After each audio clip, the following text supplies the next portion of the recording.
واقعہ حضرت یوسف اور زلیخا کا وہ لمحہ نہایت حساس اور جذباتی طور پر پیچیدہ تھا جب زلیخا، مصر کے عزیز کی بیوی، حضرت یوسف کو گناہ پر آمادہ کرنے کی بھرپور کوشش کر رہی تھی۔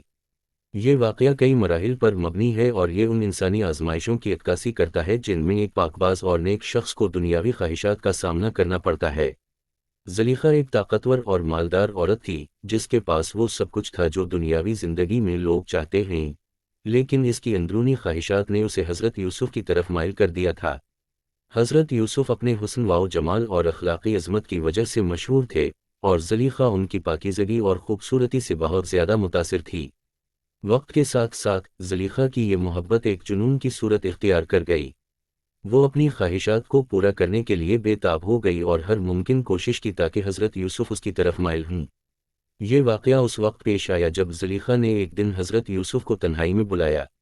اس نے پورے محل کے تمام دروازے بند کر دیے تاکہ کوئی بھی ان کی موجودگی کو نہ دیکھ سکے اور نہ ان کے درمیان پیش آنے والے واقعات کا گواہ بن سکے۔ زلیخا نے حضرت یوسف کے دل میں اپنی محبت ڈالنے اور ان کو گناہ کی طرف راغب کرنے کی کوشش کی۔ اس کے دل میں ایک ہی بات تھی کہ وہ کسی بھی صورت حضرت یوسف کو اپنے قابو میں لے، اور اس کے لیے وہ تمام حدود پار کرنے پر آمادہ تھی۔ زلیخا نے حضرت یوسف سے کہا، اے یوسف، آؤ، آج یہ محل ہمارے لیے ہے۔ یہاں کوئی نہیں ہے جو ہمیں دیکھ سکے۔ میں تمہارے حسن میں دیوانی ہو چکی ہوں۔ تمہاری محبت میرے دل میں گھر کر چکی ہے، اور اب میں مزید انتظار نہیں کر سکتی۔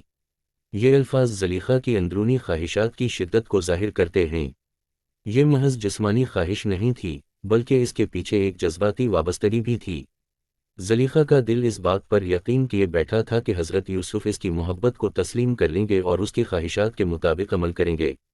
مگر حضرت یوسف، جو اپنے رب کے سچے بندے اور تقویٰ کے اعلیٰ درجے پر فائز تھے، اس لمحے بھی رب سے ڈرنے والے تھے۔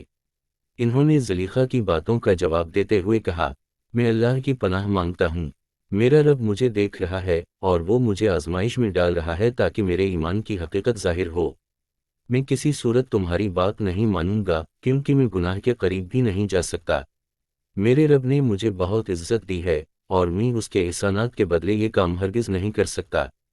حضرت یوسف کا یہ جواب اس بات کا ثبوت تھا کہ وہ اپنے رب کے حکم پر پوری طرح قائم تھے، چاہے دنیاوی لذاتیں کتنی بھی بڑی کیوں نہ ہوں۔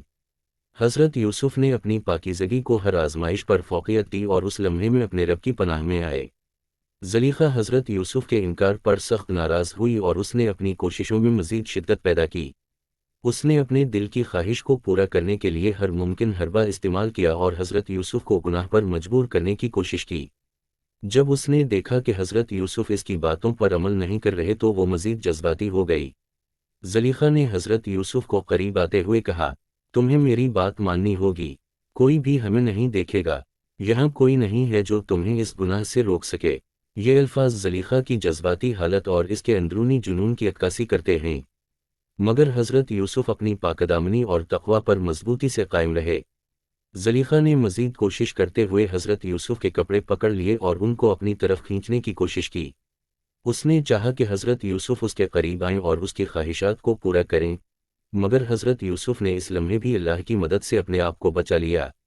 حضرت یوسف فوراً دروازے کی طرف دوڑے تاکہ وہاں سے نکل سکیں۔ حضرت یوسف کا بچاؤ۔ جب حضرت یوسف دروازے کی طرف بھاگے تو زلیخا نے پیچھے سے ان کی قمیض کو پکڑ کر کھینچا، جس سے ان کی قمیض پیچھے سے پھٹ گئی۔ یہ ایک نہایت اہم لمحہ تھا کیونکہ اس سے حضرت یوسف کی پاکدامنی اور زلیخا کی نیت کے درمیان فرق واضح ہو گیا۔ حضرت یوسف کا یہ عمل اس بات کا مظہر تھا کہ وہ ہر حال میں اللہ کے احکامات پر عمل پیرا تھے، چاہے دنیاوی حالات کتنے بھی مشکل کیوں نہ ہوں۔ حضرت یوسف نے اپنے رب پر کامل بھروسہ کیا اور اس آزمائش سے بچنے کے لیے اپنی بھرپور کوشش کی۔ یہ وہ لمحہ تھا جب حضرت یوسف کی تقویٰ اور پاکدامنی نے ان کی عظمت کو ظاہر کیا۔ اللہ تعالیٰ نے انہیں اس نازک آزمائش سے بچا لیا اور انہیں ایک عظیم مقصد کے لیے محفوظ رکھا۔